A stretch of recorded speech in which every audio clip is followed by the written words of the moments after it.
Hello students, कार्य शक्ति एवं ऊर्जा नामक चैप्टर में आपको आज एक अन्य टॉपिक कराना है। यह टॉपिक है किसी आदर्श स्प्रिंग की स्थितिज ऊर्जा के लिए सूत्र स्थापित करना। या ये प्रश्न इस तरह भी आ सकता है कि एक खींचे हुए या दबे हुए स्प्रिंग की स्थितिज ऊर्जा के लिए सूत्र स्थापित कीजिए। ऐसा आ सकता है क्वेश्चन। ये इंपॉर्टेंट क्वेश्चन है। देखिए, ये आपका एक स्प्रिंग है जो अभी खींचा हुआ नहीं है, सामान्य अवस्था में है, ठीक है। और इस स्प्रिंग का एक सिरा, ये वाला सिरा, किसी दृढ़ दीवार है ना, किसी दीवार के बिंदु O से जुड़ा हुआ है।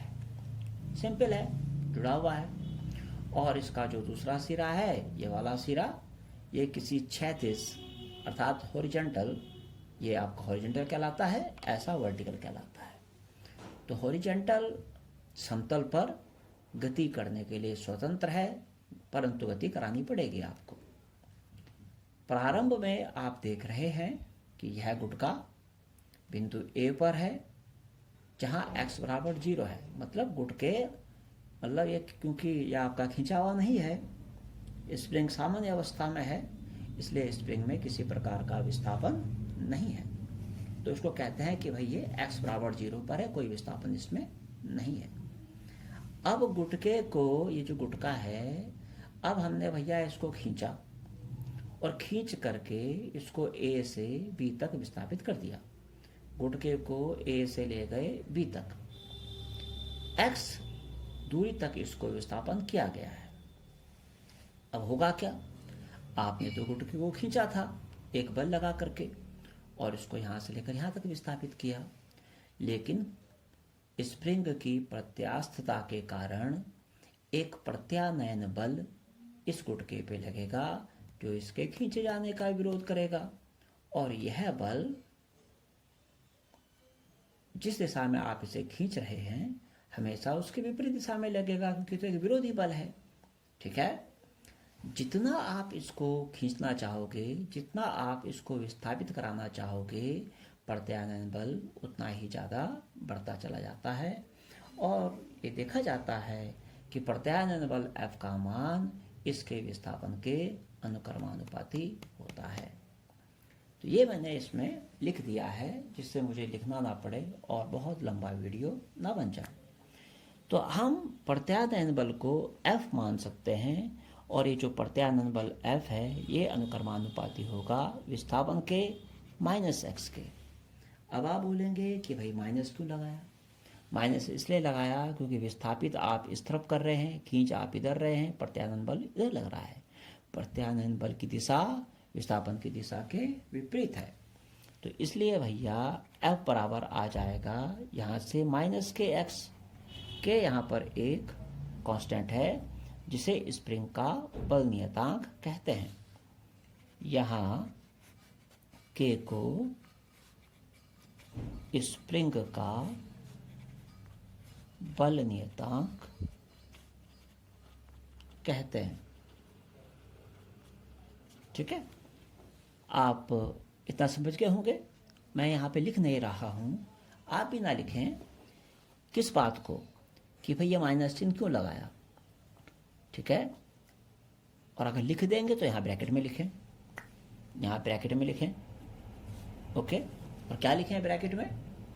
ऐसे लिखें कि भाई ऋण चिन्ह बताता है कि बल की दिशा विस्थापन के विपरीत है। यहाँ लिखेंगे ऋण चिन्ह बताता है कि प्रत्यानयन बल की दिशा विस्थापन के विपरीत है। अच्छा जी, अब सुनिए जी कहानी। प्रत्यानयन बल तो लग रहा है इधर, लेकिन आपको इस गुटके को विस्थापित करना है इधर, ठीक है। तो गुटके को इधर विस्थापित करने के लिए कितना बाह्य बल लगाना पड़ेगा? जो बाह्य बल लगाना पड़ेगा वो कम से कम प्रत्यानयन बल के बराबर होना चाहिए। जैसे मान लिया प्रत्यानयन बल 10 न्यूटन है इधर, तो आपको 10 न्यूटन बल उधर लगाना पड़ेगा कम से कम। ओके, तो उसको कैसे बोलेंगे? उसे बोलेंगे इस तरीके से कि गुटके को एक्स विस्थापित, एक्स मीटर, या क्या लिख सकते हैं, गुटके को एक्स दूरी विस्थापित, वो कैसे लिख रहे हैं, विस्थापित करने के लिए आरोपित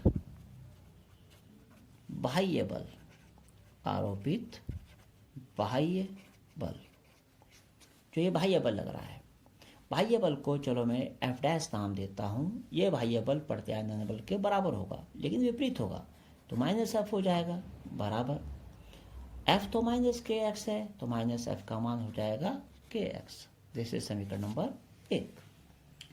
तो आपकी समझ में आ गया कि भाई अगर गुटके को एक्स दूरी विस्थापित करना है तो उसके लिए जो हमें बाह्य बल लगाना पड़ेगा उसका मान हो जाएगा एफ डैश बराबर के एक्स।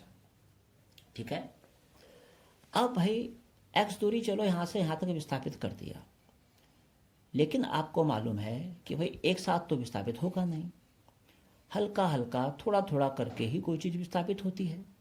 माना एक सूक्ष्म दूरी विस्थापित करना है, जिसका माना एक सूक्ष्म दूरी dx विस्थापित करना है, तो उसके लिए कितना काम किया जाएगा पहले वो निकाल लेना चाहिए। ठीक है, एक्चुअली में मुझे स्प्रिंग की निकालनी है स्थितिज ऊर्जा, उसके लिए मुझे निकालना पड़ेगा कि स्प्रिंग को इस स्थिति से x बराबर 0 की स्थिति से x बराबर x की स्थिति तक लाने के लिए कितना काम करना पड़ा। जितना काम करना पड़ेगा वही कार्य स्प्रिंग में स्थितिज ऊर्जा के रूप में संचित हो जाएगा।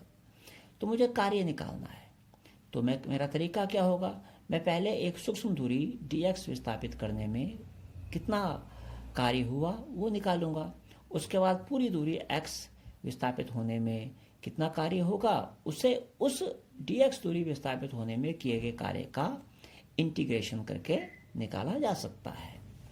तो हम यही काम कर रहे हैं। हम क्या कर रहे हैं कि भाई हम मानेंगे माना पिंड को A से एक सूक्ष्म दूरी dx विस्थापित किया जाता है, इसके लिए कितना काम करना पड़ेगा पहले ये मानते हैं। पहले एक सूक्ष्म दूरी विस्थापित करने में किया गया काम निकालते हैं, उसके बाद पूरी A से लेकर B तक x दूरी विस्थापित करने में किया गया कार्य निकाल लेंगे। तो लिखते हैं माना सूक्ष्म दूरी dx विस्थापित करने में किया कार्य। भाई जब सूक्ष्म दूरी dx विस्थापित करना है तो कार्य भी सूक्ष्म होगा, उसे आप लिख सकते हैं dw equal to F dash, क्योंकि बल एफ डैश लग रहा है और बल की दिशा में आपने dx विस्थापित किया तो एफ डैश dx हो जाएगा। भाई कार्य बराबर बल गुणा विस्थापन होता है, बराबर एफ डैश का मान के एक्स है, साथ में आ गया आपका dx। ठीक है, इसलिए बल द्वारा किया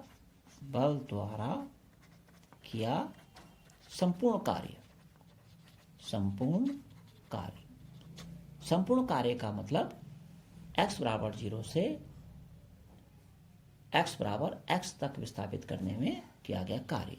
मैं लिख देता हूँ x बराबर 0 से x बराबर x तक विस्थापित करने में किया कार्य। x बराबर 0 ये बिंदु है, ये वाला बिंदु, और x बराबर x ये है, यहाँ से लेकर यहाँ तक विस्थापित करने में किया गया कार्य।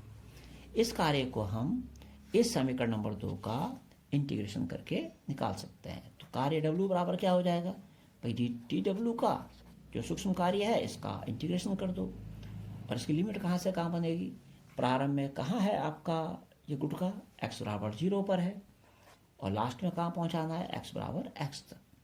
तो इसे हल कर देते हैं, तो W बराबर आ जाएगा इंटीग्रेशन 0 to x dW की जगह के x dx लिख दीजिए।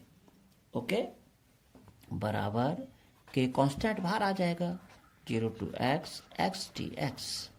अब आपको एक्स डी एक्स का इंटीग्रेशन तो आता ही है, डब्ल्यू बराबर के, ये हो जाता है x square upon 2। Okay, integration के बारे में आपको मालूम होगा, मैं आपको समझा देता हूँ इंटीग्रेशन यहाँ रफ में। जैसे आपको x की पावर n dx का इंटीग्रेशन करना है, तो इसका तरीका क्या है, ठीक है। इसका फॉर्मूला होता है, जब आप x की पावर n dx का इंटीग्रेशन करते हैं, x की पावर n+1 अपॉन n+1, ये होता है इंटीग्रेशन, ठीक है। जितनी पावर है उसमें +1 ऊपर करें, अपॉन नीचे भी सेम उतार दें, जो ये आया वही यहाँ उतारा जाता है। तो इस तरह से आपका इंटीग्रेशन हो जाता है। तो जैसे यहाँ पर x dx है, x की पावर 1 है, तो इसका इंटीग्रेशन क्या होगा, x की पावर 1+1 अर्थात 2 और अपॉन 1+1, वो भी 2 आ जाएगा। क्लियर। तो ये इंटीग्रेशन हो गया। और लिमिट कैसे लगती है, ये जो आपकी लिमिट है 0 to x, ये आगे चली जाती है 0 to x, ऐसे लिमिट यहाँ पर लग जाती है। तो अब इसको सॉल्व कैसे करते हैं, w = k। अब यहाँ पहले ये जो x है वो x की जगह लिखा जाएगा, फिर माइनस अपने आप लगाएंगे और x की जगह 0 लिखा जाएगा। तो ये आ जाता है x² माइनस x की जगह 0/2, ठीक है। तो यहाँ से w आ जाता है, ये तो खत्म हो गया, तो ये क्या बचा 1/2 kx²। ये आपका आ गया, किया गया कार्य। ये जो कार्य है, यही कार्य स्प्रिंग में स्थितिज ऊर्जा के रूप में संचित हो जाता है। तो आपको यहाँ लिखना है, यही कार्य स्प्रिंग में स्थितिज ऊर्जा के रूप में संचित हो जाता है। फिर नीचे क्या लिखेंगे, इसलिए स्प्रिंग की प्रत्यास्थ स्थितिज ऊर्जा, क्या लिखेंगे, इसलिए स्प्रिंग की प्रत्यास्थ स्थितिज ऊर्जा, बस इसी कार्य को आप इस ऊर्जा मान लीजिए, U बराबर 1/2 kx², ये आ जाएगी स्प्रिंग की प्रत्यास्थ स्थितिज ऊर्जा। तो इस तरीके से ये आपका एक खींचे या दबे हुए स्प्रिंग की स्थितिज ऊर्जा के लिए सूत्र स्थापित हो जाता है। ठीक है भाई, इंपॉर्टेंट क्वेश्चन है, यहाँ तक आप इसे आराम से कर सकते हैं। और वैसे इसका एक ग्राफिकल मेथड भी है, ग्राफ से भी इसको किया जाता है, लेकिन फिलहाल आप इसको इसी मेथड से करें। ठीक है, आप इसको उतार सकते हैं, एक अच्छा डेरिवेशन है।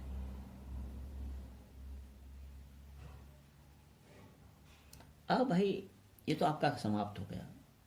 अब आपका कार्य, शक्ति एवं ऊर्जा नामक जो चैप्टर है, इस चैप्टर में हम आपको संघट्ट यानी कि कॉलिजन के बारे में बताएंगे कि संघट्ट कितने प्रकार के होते हैं, और फिर उस संघट्ट पर आधारित थोड़ा से हमारे पास एक दो अच्छे इम्पोर्टेंट डेरिवेशन भी हैं, फिर हम उन डेरिवेशंस को हल करेंगे।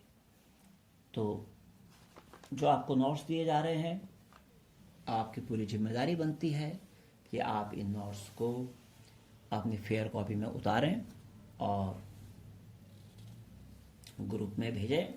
अब शीघ्र ही आपके स्कूल की भी कुछ ना कुछ व्यवस्था सरकार करने जा रही है, स्कूल भी आपके खुलेंगे।